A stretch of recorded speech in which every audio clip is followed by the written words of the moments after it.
Tibet. And Sardar Patel had written that long letter, how it was going to impact India.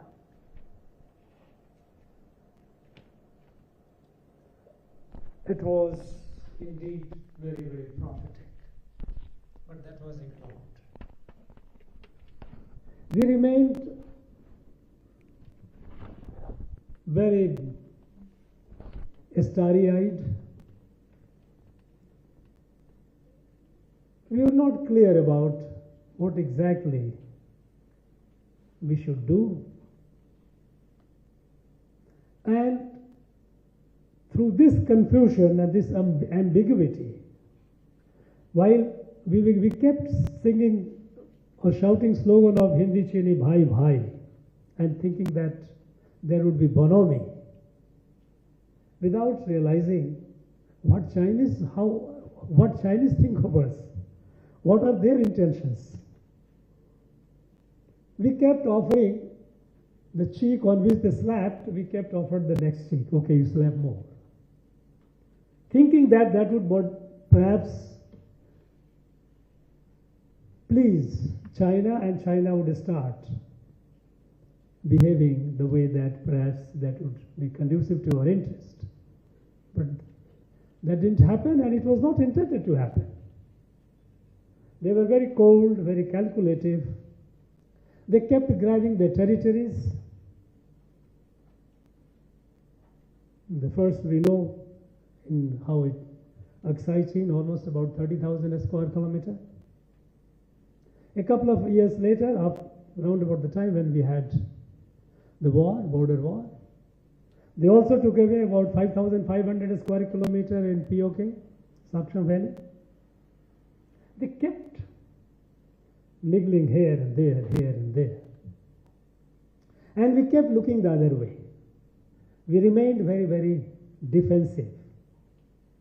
Thanks to our armed forces, our military, that in the adverse situations, without much equipment, because at the time we were all thinking that we were the leader of a peaceful world. How can we talk about military? Expenditure on military was considered as a wasteful expenditure. And we paid a price. And since then we have been paying a price. And as we all know, the beauty of, or the power of compound interest, as it grows, we kept diffident, we kept inward looking, we remained confused, and the problem kept growing in its magnitude.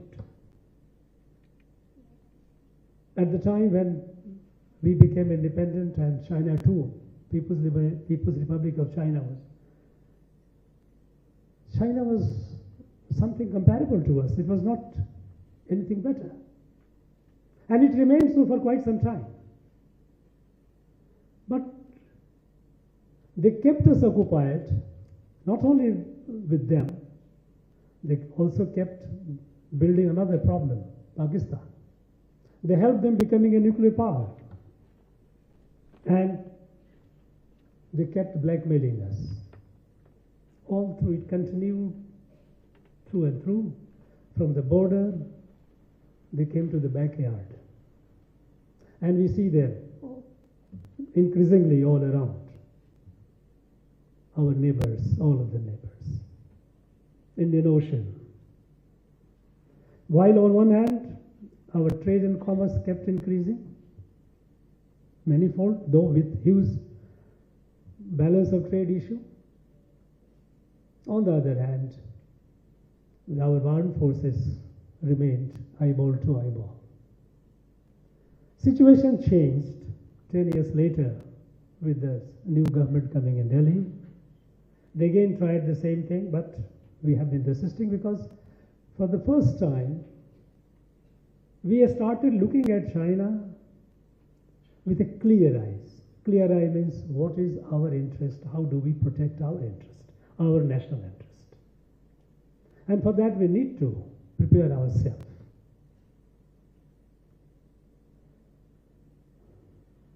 Earlier, they kept pushing us at the border, and we kept retreating from the border. retreating not militarily. We in fact abandoned the border areas, civil population has started moving. Thousands of villages were deserted because we didn't build the roads. We didn't give them adequate infrastructure. So the people had to leave. They felt insecure. Our armed forces remained at the border, but the people vacated. How can this is sustainable? We didn't build it because we thought that if we build the road, that would provoke China. That money we paid pretty heavy price for that. Now we are correcting the situations. It's not only we are building the roads.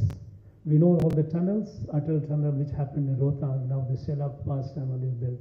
Now there's a tunnel being built from the Srinagar to Dras. All these to see that we have access. We create infrastructure. We are advanced landing helipads. On all those facilities that we need, building bridges over Brahmaputra River. All this strategic investment began in the last 10 years. And we are doing it with a clarity. But still, in the larger community, the old perception and old mindset remains. There is a lack of clarity about how China looks at us. We look at China as an adversary, as a threat, and we prepare ourselves. But how China looks at us, we must have a clarity about it. Only when we have a clarity, only then we can afford to be strategic. And unless you are strategic, you are nowhere. And I cannot imagine a person who could be better qualified than Vijay Gokhale. Old friend. There were many committees and bodies where we have worked together. I know him for his clinical insight into issues, nuanced understanding of a complex issue. He has written books. There are plenty of books written on India-China relation. I can say none comes anywhere close to it with the clarity. So it occurred to me that in Chennai, we have such a large presence of business community. We have people from academia who do their study. Of course, military is everywhere we have. They should have the benefit of the insight which Vijay Gokhale has on China. And I'd like to thank Professor Kamakoti for very promptly accepting our offer when we thought of inviting Vijay. And of course, I would like to thank Vijay for accepting it, because he's pretty busy. You know, he came early morning and this guy is doing this tonight. He came by the last flight from Pune, reached here past midnight and leaving by about midnight tonight, because he's quite occupied. Now, we are all looking forward to listening to Vijay Gokhale, and I'm very sure that this gathering would have questions also to ask him, get the clarity. And I think don't miss the opportunity. All that I will tell you is, or I'd rather advise you it, this opportunity, please don't miss it. All the very best. Hand over to Vijay. Thank you, sir. We now welcome our chief guest, Thiru Vijay Keshav Gokhale, former Secretary of India, to address the gathering, followed by an interaction with the participants. Honorable Governor, distinguished members on the dais and the distinguished audience, it's really a huge privilege for me to speak to all of you today, and I'm deeply honored that the Honorable Governor has graced this event. I'm very grateful to you, sir. China is a huge subject to speak about. It is the second largest economy in the world, with a GDP of about $17 trillion in 2023. It is the largest trading nation in the world. It has the second largest investments abroad after the United States of America. Last year, it filed the largest number of patents in the world. It leads the world in electric vehicles, in storage batteries, in solar photovoltaic cells, and it has a formidable military. So there are many, many reasons that we need to study China, and that is further enhanced by the fact that we have a very complex and very difficult relationship with this country. And therefore, I'm particularly delighted that so many of the young men and women in this audience who are the next generation of people who will work in government, in business, in media, and in other areas have come here today. Knowing about India's China policy is not difficult. Our leadership regularly speaks about it to all of you. Our parliament debates China policy and parliamentary records, the proceedings of the standing committees and the consultative committees are available to all of us. Our media writes about it. And therefore, we have a good understanding of how the Indian government thinks about China and the Indian public thinks about China at any particular point in time. The reverse is not, however, true. Chinese leaders rarely make public statements. The parliament is a rubber stamp parliament. What they call the National People's Congress doesn't have any open debates. There are no proceedings available for the public. The media is muzzled, and social media is heavily controlled. And the research that we read about is research that the Communist Party of China wants us all to know about what they think on any particular subject, not just India. So, finding out what the Chinese think about us, how China looks at India-China relations is, I think, an extremely critical point that we need to devote a lot of effort, energy, and money to if we are to craft a policy going forward to deal with what is a formidable adversary as well as a very formidable country. So I really want to speak, when I speak today, I just want to divide my talk into three parts. Firstly, the historical context. How did China look at India from 1949, the year that the People's Republic of China was established, to about 2009, 2010, which was when the global financial crisis occurred, and the world changed for all of us after that. The second part of the talk, and this historical context is important because if we don't understand how China looked at us earlier, we can't understand how China looks at us today. The second part of the lecture is why did the views about India change in China roughly from the year 2000 onwards? What were the reasons for that change? And the last part is how does China look at us today and looking at us 10 years into the future, how are they dealing with us and how should we deal with them? So this is broadly how I will organize my talk. Let me begin with the history then. Chinese foreign policy is based on two core propositions. The first proposition is that China is a great power. And this idea was in a sense born because in the middle of the 1940s, when it was clear that the United States would win the Pacific War against Japan, they needed a country to anchor their post-World War security order because their priority was to deal with Russia or the Soviet Union in Europe. Japan could not be the anchor, it was the adversary, and therefore they settled on what was then the Republic of China with President Chiang Kai-shek at its head. China was therefore included in the conferences of the major powers after 1943, beginning with the Cairo Conference, and became one of the big four, the other three being the United States, the Soviet Union, and the British Empire. And this position, this view that they were a great power was solidified in 1949 at the San Francisco Conference when they became a permanent member of the UN Security Council.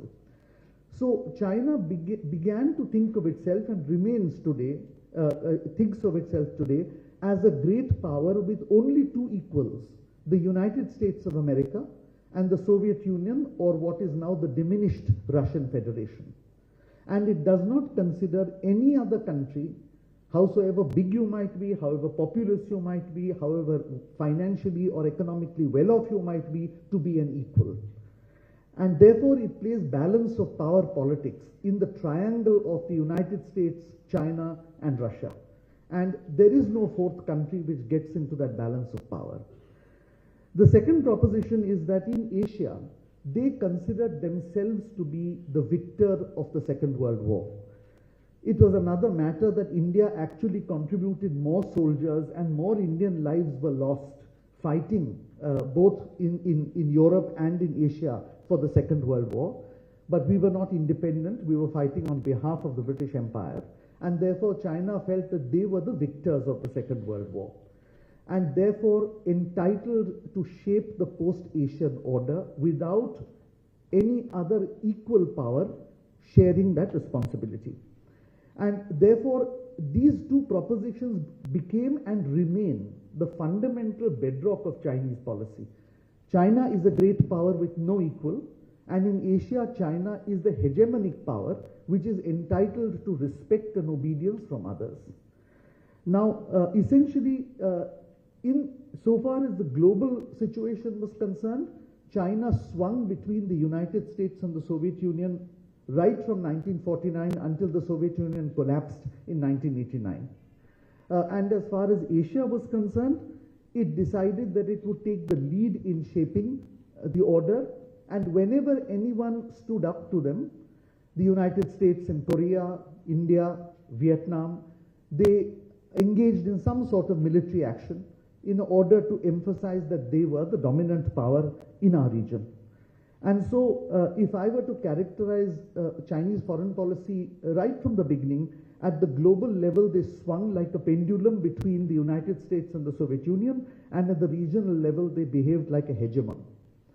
Now, does this mean that India did not matter to China? That is not correct. They were very well aware that India was a significant country. It had, after all, defeated the greatest empire at that time on earth, which was the British Empire. It had overturned the British Empire. The moment India became independent, the British Empire was more or less gone. It was only a matter of time, and they were very well aware of that. They did not want to give equal status to us, but they understood the importance of our diplomatic role in and the anti-colonial movement and the kind of support we enjoyed in Africa and Asia. They did not want to give us military importance, but they understood that India had a modern military. And while they did not consider us a major economy, they understood that India had the potential to be one.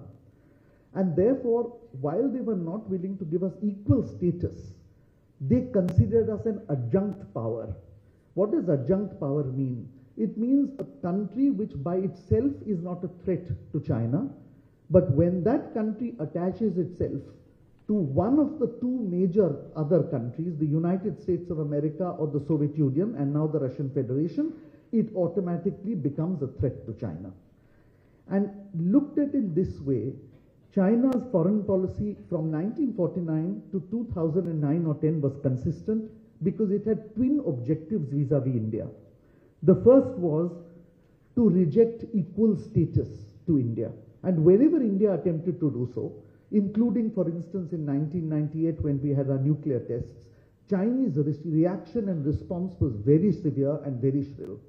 And the second important point was keep India neutral at all costs. The objective was to ensure Indian neutrality so that we did not tilt towards one of China's two major adversaries at one time or another, the United States and the Soviet Union.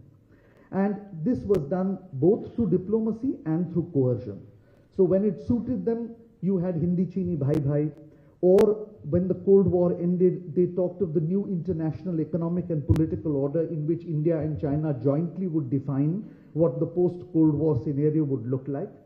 But at other times, they did not hesitate to use coercive methods, not just in 1962, they tried it in 1987 at Sundorongchu, they engaged in a diplomatic assault on us in 1998 during our nuclear tests, and so on and so forth.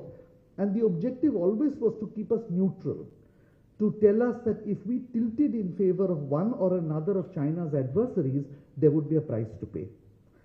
So I now come to the second part of my talk, and is, does this proposition that they want to keep India neutral still hold today? And before that, I want to talk about why the perception has changed in China about India. Until the year 2000, our GDP was just half of China's. China was double our size in terms of GDP, and our military capabilities were pretty much equal. In fact, if you go back to 1990, our GDP was slightly bigger than China's GDP. But in the year 2000, a fundamental takeoff of the Chinese economy began, so that China began to, which was already doubling its GDP every 8 years from 1979, suddenly began to create a big distance economically between India and China, so that whereas in the year 2000, the Chinese economy was double our size, by 2010, it was already nearly 4 times the size of the Indian economy. As a result of this, their diplomatic influence increased in the region and their military capabilities grew as well. And therefore, what we call comprehensive national power, or the Chinese call comprehensive national power, substantially increased in these 10 years, such that a gap grew between the capabilities of India and the capabilities of China. So that was one reason why Chinese thinking about India began to change as well. The second, of course, was that Russia was back in the game. The Chinese were deeply nervous after the end of the Cold War, because there was no way you could swing like a pendulum when there was only a unipolar world where the United States was the dominant power, and where they felt if a target was painted on their back, because the Soviet Union had collapsed and China was now the biggest communist state. And therefore, they were glad when President Putin was elected, because it allowed for some semblance of the balance of power to come back again. A triangle came back in existence: the United States, the Russian Federation, not quite the Soviet Union, but still very powerful, still having as many nuclear weapons as the United States, and China. And therefore, this gave them a comfort level. Thirdly, in the Indo-Pacific, they were gaining influence. They made openings to ASEAN, they improved relations with Japan, the Republic of Korea, Australia, with the Gulf countries and so on. They had the resources and the capacity to influence geopolitics, and therefore India's importance began to diminish in that they didn't see it necessary to keep India on their side until it became absolutely a security threat to them. And therefore what we saw was that many of the agreements that had been reached in the early 1990s with China, between India and China, including 2 major agreements which stated that until the boundary is resolved, we will maintain peace and tranquility along the border, began to see a steady, gradually, a steady erosion and a steady effort by the Chinese to test the limits to which they could keep to the letter of the agreement, but actually violate it in spirit. And therefore, what happened by roughly 2010 was that the Chinese felt that their economy, their military, their global diplomatic influence, their permanent membership of the UN Security Council and so on, now made them very close to being an equal to the United States. And the principal actor in the Pacific, which was now entitled, because of their economic size, because of their military, because of their population, to respect and deference from all the other countries in the region, including India and Japan and Australia. And therefore, these were the guiding sort of impulses which drove Chinese foreign policy in the first decade of this century. But there is one other point I want to emphasize, because very often this is overlooked, and that is, while one aspect of the Chinese foreign policy was this sense that they were great, that they were back to the position that they had held for many centuries of being a major power, that they had a big economy, a powerful military, and a great diplomatic influence, and that they were superior as a civilization. While this was one very strong impulse in their foreign policy, there was a second impulse which is only now becoming evident, but which we should have seen right from 2007 or 2008, and that was a deep-seated sense that they were going to be subverted. And we cannot understand this sense if we don't understand one critical fact. The People's Republic of China is the Communist Party of China. There is no difference between the People's Republic of China and the Communist Party of China. And the best way to explain this is that before 1947 and 1949, the Indian National Congress was a political movement in which all shades of people participated, from Shyama Prasad Mukherjee and Deen Dayal Upadhyay at one end to Ram Manohar Lohia and Jayaprakash Narayan at the other. But when India became independent, they all parted ways, formed different political parties. The Indian National Congress became a political party, and the interests of the party were not the interests of the Republic of India, which was guided by the Constitution. And the military was not the military of the Indian National Congress, but the military of the government of India. In the case of China, however, in 1949, the Communist Party subsumed the state within itself, so that every institution of the state, the executive, the legislature, the judiciary, and the military, most importantly, all became subordinate to the party. And therefore, the party felt that there was no difference between national interest and party interest. The party's interest is and remains today the national interest of the People's Republic of China. Whether the public is interested in that or not is not the question. As far as the party is concerned, the state exists for its survival and its continuance in power. And therefore, there is a constant feeling of besiegement that the West, the United States in particular, is out to subvert the Communist Party of China. And therefore, this sense of siege becomes a national interest, not just a party interest. And this is the second subterranean force that is driving Chinese foreign policy, including towards us. So what you have actually is a highly conflicted great power. There are two kinds of great powers. One is a great power which is highly confident of itself domestically, secure, feels secure, and goes out into the external world to project power. And a classic case, of course, in the 20th century is the United States of America. In the 19th century, we are all subjected to it, was the British Empire. But the second kind of power is one which, despite having all the industrial, economic, and military might, remains under a sense of siege, and with a deep-seated fear that somebody is out to topple it, almost paranoid in its view. And that was, for example, Germany before the First World War, when Kaiser Wilhelm II was the Emperor of Germany. Germany was the rising industrial power equal to Great Britain, but always at the back of the mind, German policy was formulated on the presumption that Britain was out to get them. And today, China represents very much presents that picture to us. A power which is both at once a great power and a power which is under siege and must therefore hunker down because others are out to trip it up. And we have to bear this centermost in mind when we think about how China looks at us.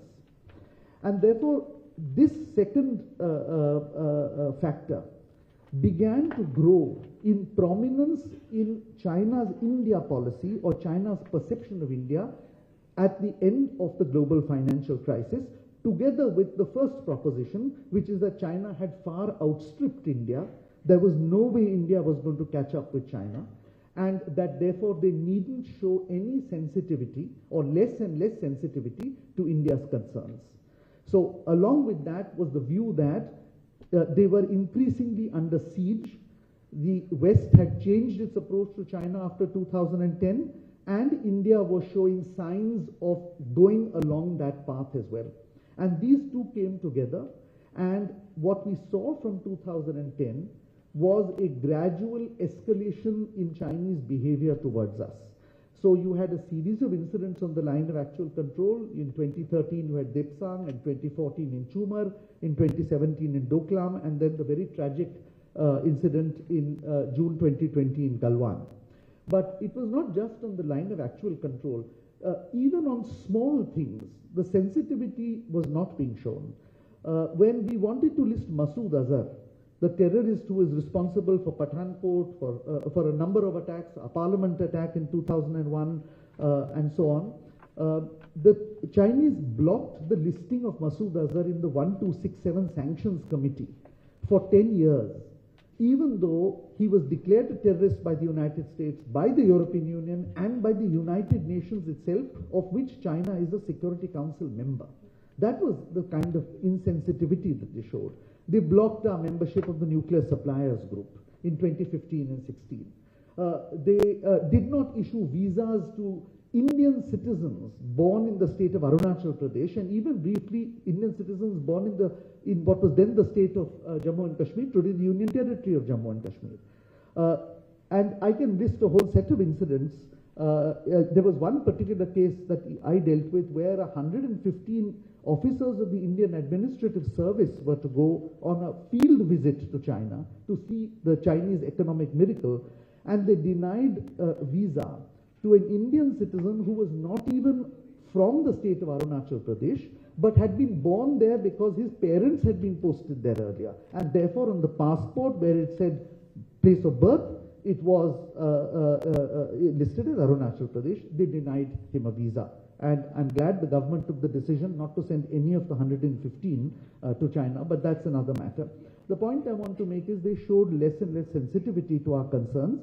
And finally, what was a modus vivendi that Prime Minister Rajiv Gandhi and senior Chinese leader Deng Xiaoping had built, which was that we will keep peace on the boundary, we will give space to each other to grow, and we will respect each other's concerns, finally broke down in Galwan in July 2020.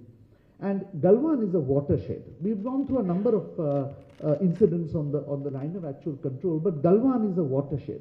Because in my opinion, that framework is irretrievably broken. We cannot ever go back to that relationship with China that we had prior to 2020.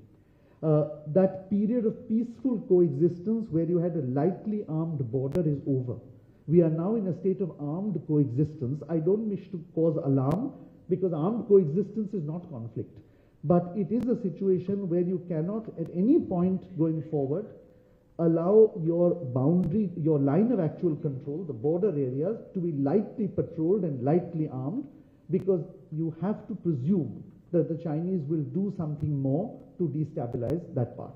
And therefore, we are in that kind of a situation today. Now, in this situation, how does China look at us today? Let's say post-COVID, because a lot of things changed in COVID. And not just in India-China relations, within China itself, perhaps you know the economy is not doing as well as it did before COVID for a number of reasons, structural reasons, and it is a general view of most economists that China will now more or less remain at a 2 to 3% or maximum 3.5% growth rate, simply because it has exhausted the low-hanging fruit of a credit expansion, of an investment expansion, of infrastructure building, of property and real estate building. That phase is over. And therefore, you will have a situation where the economy will slow down. But I think, again, it's very difficult to really get an assessment of what the Chinese think of us today. But if you read a large variety of Chinese literature, not literature written in English for purposes of propaganda, but literature written in Chinese for the Chinese audiences, I think some things are becoming clear. The most important thing is they are beginning to look at India's economy. Now, when I am often asked, but how does that matter? Because we are a $4 trillion economy, they're an $18 trillion economy, it's going to take us 30 years to catch up with China. So why does it matter what they think of us? It matters. It matters because in their mind, there is a linear growth in the gap between India and China for the last 30 years. Every year, the gap has grown and grown and grown. And they expect it to keep growing. And suddenly the realization is that the gap might stagnate at some point and then start reducing. And this is a mindset issue, but mindset plays a big role in policy. We must not forget that although we are still only 1/4 or 1/5 China's size economically speaking, in their minds, we are now a growing economy and they are a stagnating one. And therefore, the way they will deal with us changes. So I think the first major sense I get is they are rethinking that it is not going to be a situation where in the next 20 years the gap with India is going to further grow. On the other hand, if we actually grow at 8% per year, it might begin to shrink. Secondly, I think they're well aware of the military modernization that India has undertaken in the last 10 or 12 odd years. This is a matter where they are seeing on the ground a situation not only along the line of actual control, but even in the Indian Ocean where the Navy is concerned, the kind of Air Force equipment that we have got, and increasingly our capabilities in outer space and in the underwater domain as well. And I think there is growing respect for that. Thirdly, I think diplomatically our influence is growing. That's going to happen when your economy grows, and as it grows even further, your diplomatic influence even grows further. And therefore, there is a strategic change in the thinking of the Chinese because of all these factors that are taking place. That's the first point. That economically, militarily, and diplomatically, that they need to rethink strategy on India because India is gaining in all these areas. The second thing I think they've noticed is a shift in strategic thinking in our country. Effectively, on many issues they took for granted. Things have begun to change. If you spoke to the Chinese about India in 2015 or 16, they felt we were wedded to the idea of non-alignment, that we could never align with anybody, that we were too proud or too big or too philosophically oriented to align with anybody. They've begun to rethink that. They thought that we had no clear definition of strategic patience. We were just patient. We could take 1,000 cuts and bleed, but we would do nothing. I think that has changed with recent developments, both on the line of control and on the line of actual control. To mention a couple, Uri or Operation Snow Leopard, which is what we did in August 2020. And thirdly, they've also begun to think that India is changing the whole idea of strategic risk. In other words, the presumption that if you do something, India doesn't have either the will or the capacity or both to do geopolitical backlash has changed, particularly after 2020 and perhaps even before that. Their presumption now is that it is possible for India, and they may have the political will and the capacity to have a backlash, and the backlash may not come where they think it might come, but somewhere else along the line of control or elsewhere on other issues of sensitivity to China. So that's the second thing which I think has begun to change. And the third thing that has begun to change, and this is frankly a very personal opinion, is that they have concluded in their minds that we have tilted towards the United States. Now, whether we have tilted or not is not the issue. Whether we think we are still independent, not aligned to the United States, not allied to the United States is a different matter. It is perception that matters, and Chinese perception, I am quite convinced, is that they think we have decisively tilted towards the United States, and as a result, we have become an adjunct threat to the People's Republic of China. And therefore, the point I want to make is, my view is that the main direction of Chinese policy going forward from now is not to keep us neutral anymore, because they don't think we are neutral anymore. It is now to keep us contained, both because your capacity is growing and because in their minds you are aligned with the United States. And therefore, I think a very fundamental shift is taking place in Chinese perception towards India. I think it needs more study, and I think a lot of our younger generation, young ladies and gentlemen in the audience should look at this. It's going to affect us all in the future. But if this shift happens, then the way they will deal with us is very, very different from the way they have dealt with us over the past 60 or 70 years. So if I'm to make a prognosis of the future trajectory of our relationship from their perspective, that is, let's say 2025 going forward to 2035 or even 2040, I would say that they would base their policy on two presumptions. Firstly, that relations will become more tense. It will become more combative along the line of actual control, but more importantly, it will also become combative in the Indian Ocean, because by the end of this decade, the Chinese will have a naval presence in the Indian Ocean. And therefore, armed coexistence will become a norm where China is concerned. The second is the Chinese will see a closing window of opportunity. For the next 10 years, there are significant capacity deficiencies that India faces vis-a-vis China, both economically and militarily. But that window is closing in their minds, and closing rapidly. So they have 10 years to deal with India before that window might close and an opportunity might be lost. And therefore, if these presumptions are valid, and of course these presumptions are open for discussion, and I think we should all be in a position to think and challenge the conventional view As the Honorable Governor mentioned, the mistake in 1962 was nobody challenged the conventional view.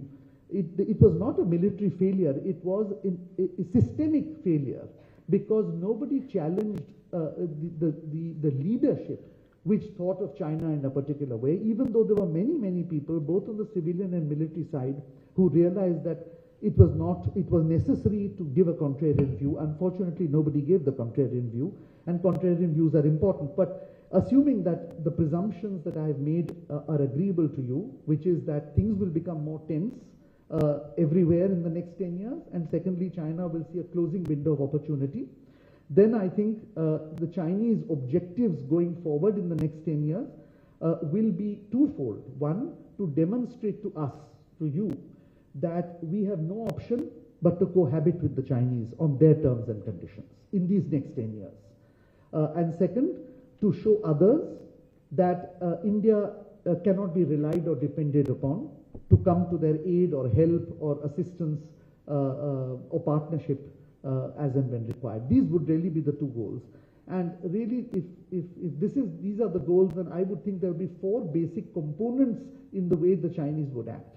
Firstly, I think grey zone warfare, what is warfare short of actual conflict, which we are seeing. I mean, Galwan was also one case. These are very typical grey zone warfare where you engage in military kind of actions, but which is short of a hot war. Grey zone warfare is going to increase, and going to increase substantially, because their objective is to heighten our physical insecurity and to ensure that Indian personnel, equipment and money is tied down in very significant proportions along the LAC at an enormous cost to the exchequer and to the Indian taxpayer. This is, I think, going to be part of their strategy going forward. Secondly, they are going to try and erode our stature and our influence in the South Asian region, in the Indian subcontinental region. And they are going to do this by essentially convincing our neighbors and our friends and our partners that we can't do anything to stop Chinese behavior in the region, should China act in a manner which is not conducive to our partners or our neighbors' concerns. And we are seeing this, for instance, in Bhutan.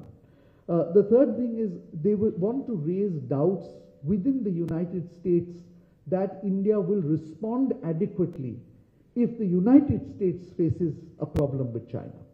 And therefore they keep creating a lot of literature which suggests that India really has a larger objective in mind, which is simply to get things from the United States, but is not really committed to the US vision for the Indo-Pacific or that security and so on.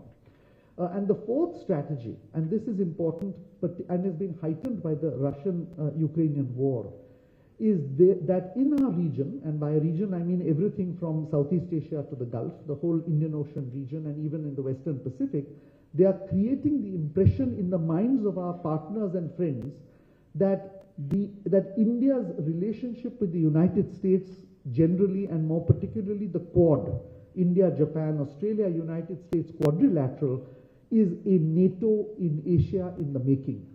And the suggestion they are saying is, see what has happened in Europe when NATO has pushed against Russia's borders. It has led to war, and it has destabilized the prosperity of that continent. And if this organization also grows, there will be war, and the suffering will be all of you small countries in Southeast Asia, in the Gulf, in the Indian Ocean, and the Western Pacific. And the idea is to discourage them from bandwagoning with Quad. Because India lends credibility to Quad. We are not a Western power. We are not allied to any of the three in any formal sense. And we had a history of independence. So India adds credibility to this institution called Quad, or the platform or the mechanism called Quad. And they are trying to play upon the fears of our smaller neighbors, our partners, countries in ASEAN, Korea, New Zealand, the Gulf countries, the island states of the Indian Ocean, by suggesting that it is a destabilizing move aimed at China, and that China will not hesitate to retaliate with consequences for us. And therefore, these, I think, are the four main sort of directions in which Chinese policy will move.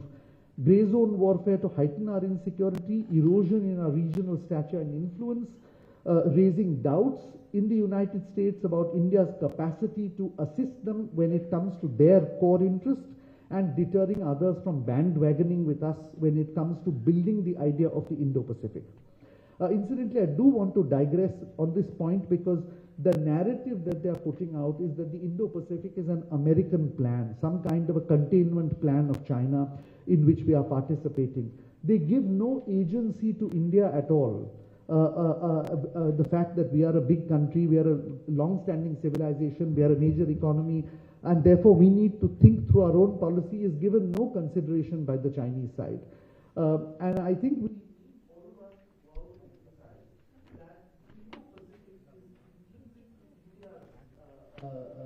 that national security. It has nothing to do with the United States, because let us not forget that before the British came to India, before 1750, we were among the largest economies in the world, and that wealth did not come from the Indus, Ganga, Jamuna, Brahmaputra plain. That wealth came from Gujarat, it came from the Cholamandalam coast, it came from Bengal, it came from the Konkan, and it came from the Malabar, all maritime spaces. And so we are going back to that maritime space which belonged to us before 1750, and we need to make this argument to stop the propaganda being spread that we are a continental power and that we are doing all this maritime thing just to please the Americans. So finally, I just want to say a few brief things on the economic side, because this is important.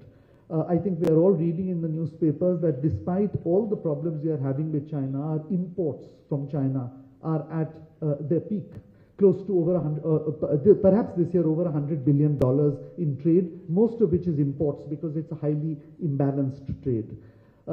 Now, there are calls for stopping imports from China, decoupling, de-risking, you can use whatever words you like.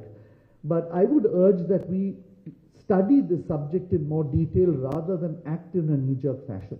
The fact of the matter is that many of our major export performing sectors, pharmaceuticals for instance, textiles, telecom, electronics, auto components, are dependent at the moment on the Chinese supply chain.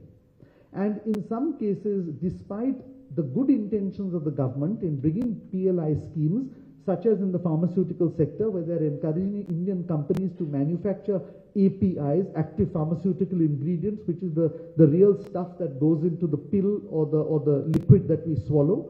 The fact is that even after that PLI scheme has come into operation, it is still cheaper for people to import the API from China than to use Indian manufactured APIs for the same product. So it's not always the case that even with government policy and intervention, we can easily wean ourselves off the Chinese dependency. Has to be a longer term strategy. And I think the key therefore is to identify the strategic sectors where our linkages need to be delinked because our national security is under threat, and other sectors where ideally we should delink, but which we may just have to tolerate for a while longer because it doesn't make sense to do everything altogether. And so the very crude example is the railways. Clearly we don't want signaling and communication equipment from the Chinese. That's a potential security problem. But buying the tracks or the sleepers, it doesn't seem to have the same kind of national security implication, and perhaps that's not something which we should be imposing a high wall of duties on, or slapping non-tariff barriers on, or doing anti-dumping investigations on. Now, at the end of it all, why is this important? It is important because our domestic market is going to grow, and we have a huge leverage over China.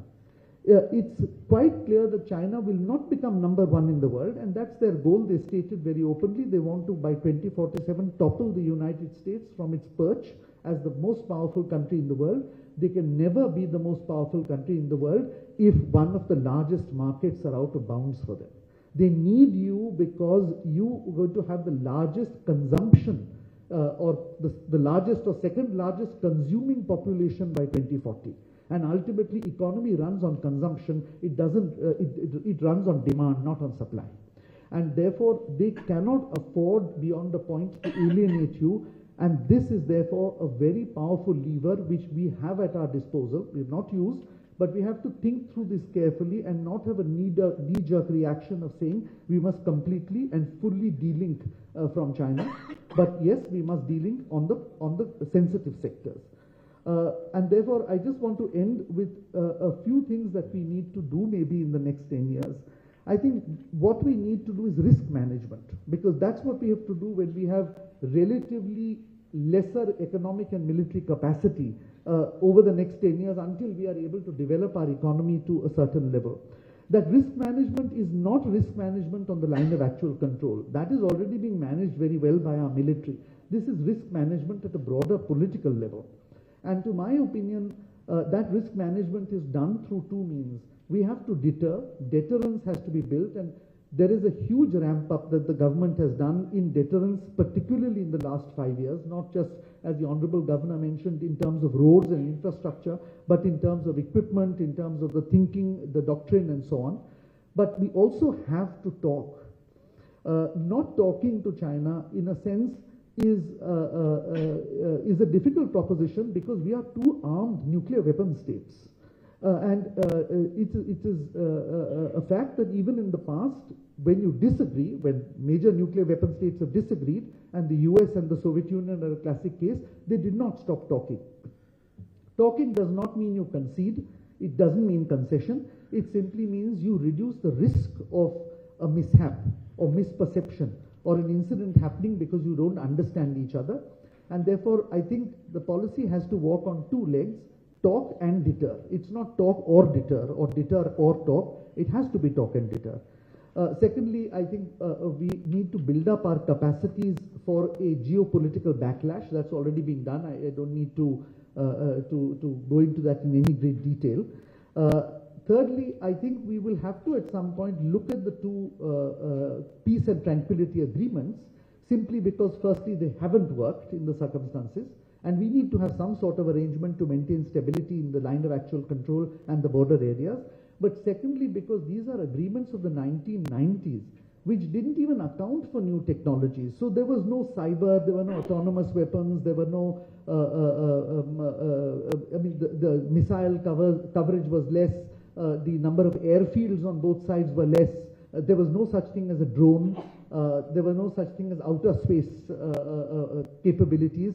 We have to bring these into any new arrangement that has to be built around peace and tranquility, because the old ones were very land-based, and these days a lot is happening in the other spaces, in the air, in outer space, and in the cyber, and of course in the Indian Ocean, underwater as well. So we need to redefine them.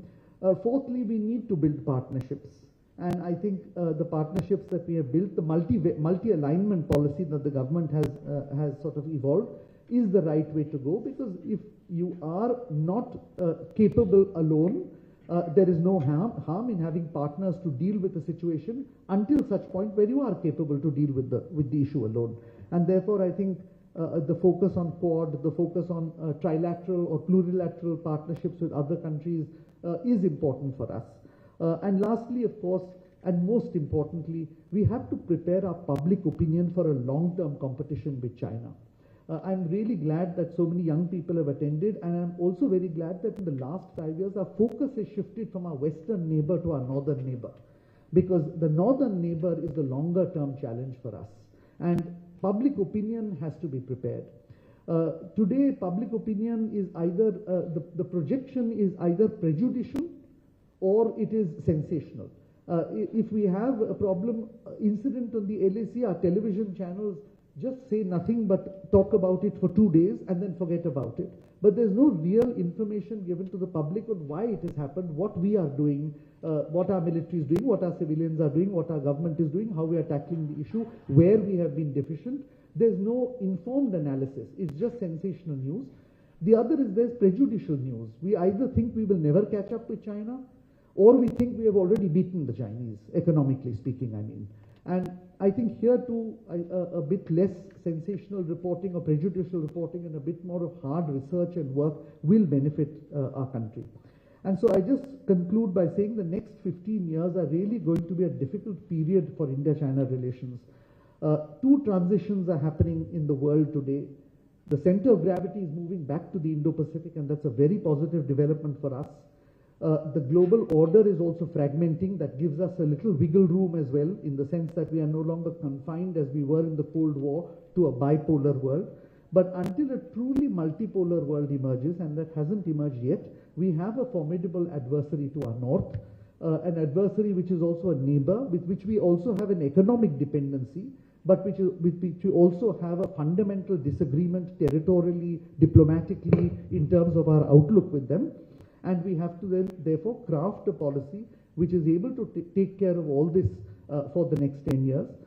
Because I'm quite confident that if we are able to grow our economy, and given the state of the situation in China over the last 5 or 6 years, and I won't go into that because that itself is a huge subject, there is a good chance that we will start reversing the gap, which grew and grew between 2000 and 2017 or 2018, to a point where we are looking at 2047 with a substantially reduced gap, and therefore a substantially greater capability to deal with not just them, but in general with the rest of the world. Once again, I thank you all very much for listening to me patiently, and I'm grateful for giving me the chance to speak. Thank you.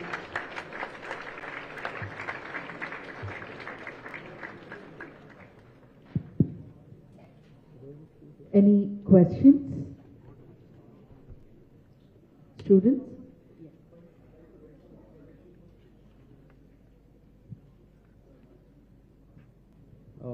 Firstly, on behalf of all of us, I'm General Michael Fernandez, the Commandant of the Officers Training Academy, Chennai. I've had the privilege of interacting with Dr. Vijay Gokhale for a long time. And in my last appointment in the Army headquarters, we had organized negotiation capsule for my senior leadership, which is deployed on the northern borders of China.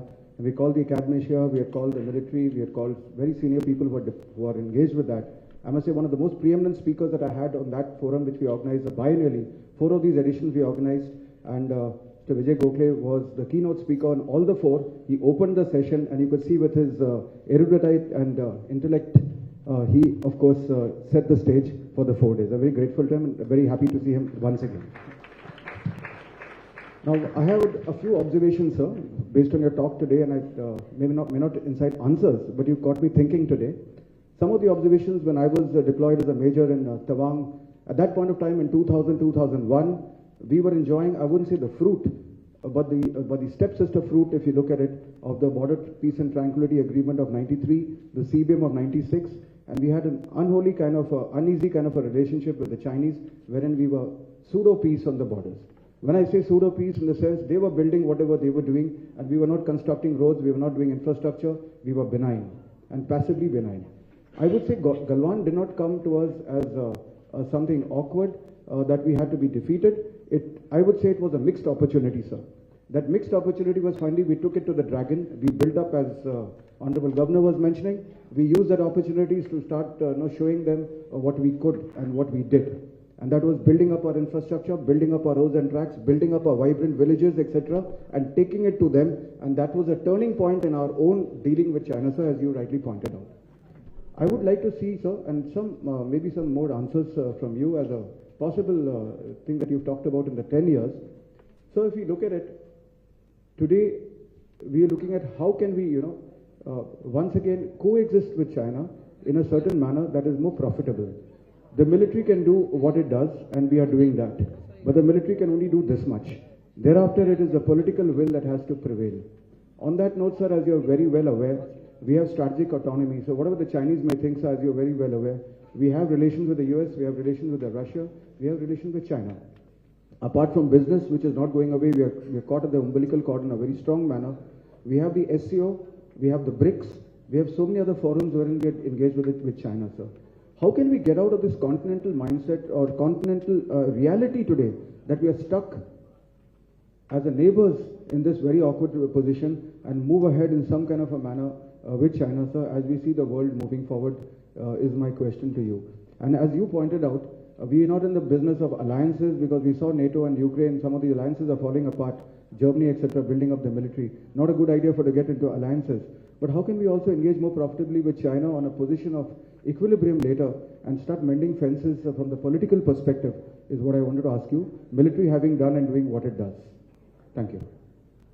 Thank you, General Fernandez. I think the political relationship, if we have seen what has been happening in the past few weeks, the fact that our External Affairs Minister has had 2 meetings with the Chinese Foreign Minister. I was reading in the newspapers earlier today that it's likely that our National Security Advisor may have a meeting in the sidelines because the BRICS NSA meeting is taking place.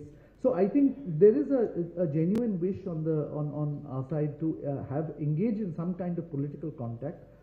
But I think it is important that the impression not be created that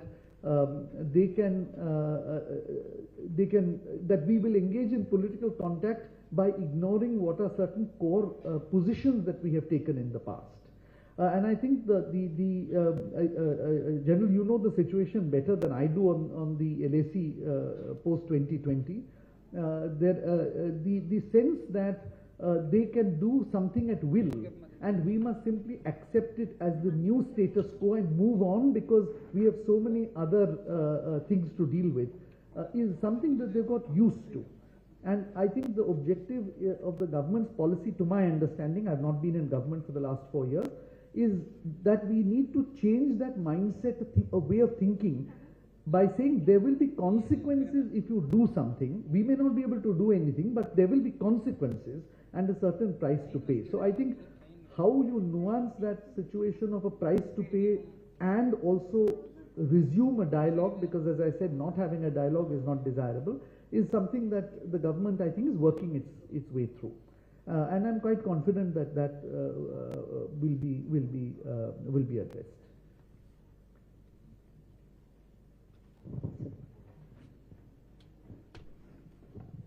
Good evening, sir.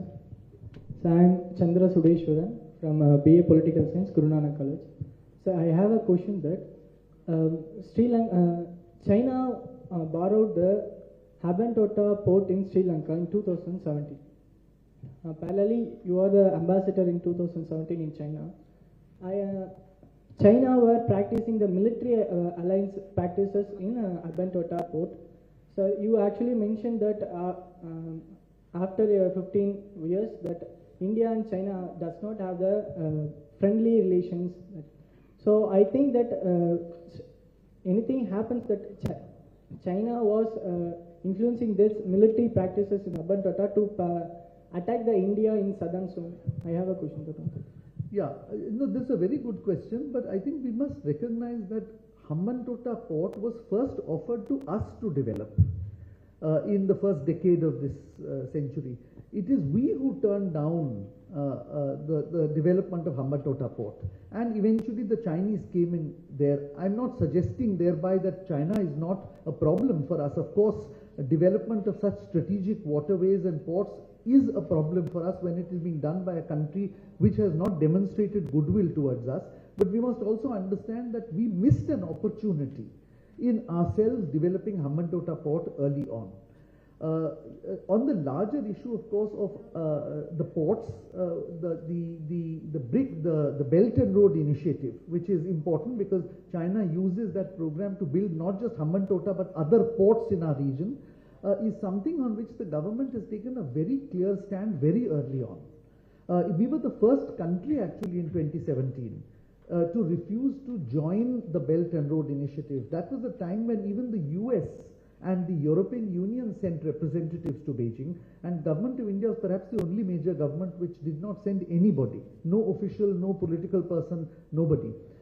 Which goes to show that there was a foresight in the Government of India that the Belt and Road appeared to be an economic initiative or a trade initiative or a connective initiative, but actually had a strong geostrategic, underlying geostrategic objective.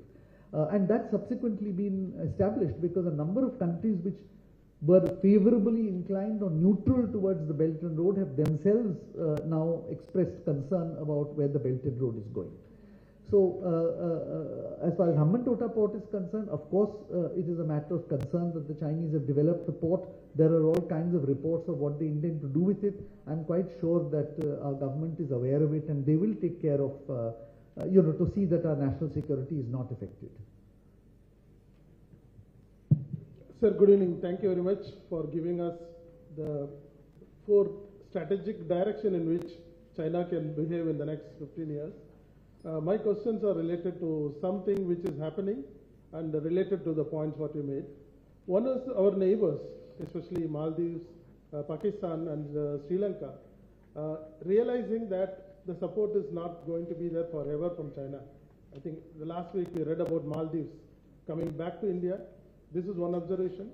The other observation is we read the news 2 days back that India, Russia and China planning to put up a nuclear plant in Moon by 2035. This is another observation. And third one, I would like to hear from you. The working population in China is becoming less and less. How that is going to impact about their view, and we having a big advantage on that aspect in India. So I would like to hear from you, sir. Thank you. Let me take it in reverse order. I think on the demographic issue, it is a huge concern. And it's a concern not only because the population is declining, and that's a practical concern. There is less and less people in the labor force and more people depending for old age pensions and social welfare on the younger population. But concern that while some of the falling demographics can be replaced by robotics, consumption cannot be done by robots. And ultimately, therefore, at the bottom line is that the consuming population in China is falling. And that is the part of the demographics that is concerning them far more than the potential labor shortage that might occur because the demographic decline is steep. That's one thing. The second is there is a psychological impact to this we don't realize actually. And that is that as the demographics fall, the tendency of the Chinese to save rather than spend is growing. And the consequence of that is just when China needs its population to spend because their external trade is declining as other countries use trade defenses to stop them from exporting their way out of trouble, their own population is refusing to consume. So I think demographics has a psychological effect as well as a practical effect, and we should not actually underplay either. On the neighbor, sir, that is a very good question because I feel sometimes that we wring our hands about the fact that we have quote unquote lost our neighborhood. I fail to understand this argument because I think in a globalized world, no country has an exclusive neighborhood. The United States had the Monroe Doctrine, but today the Chinese and the Russians are all over Latin America. Russia was dominant in Eastern Europe, and today NATO and the European Union are pushing against Russia's borders. The Chinese empire was dominant in Southeast Asia. The Japanese are all over the place. And the South Pacific, which the Australians thought belonged to them, the Chinese are there. So why should it be any different in South Asia? I think really the key is question is, are we able to secure our core national interests in a shared space? And I think that we are able to do. I was traveling abroad last week and I was asked, the Bangladesh problem had just they had overthrown the government, and somebody pointed out that if Pakistan, Nepal, Bangladesh, other neighbors all destabilized, and isn't it worrying? And I said no, because we are the core of this region and we are a totally stable country, and so long as the core is stable, we will manage the periphery, but we should not allow anybody to think that this region is destabilized. Until we are destabilized, the core remains stable, and I think that is important. The question in between, I forgot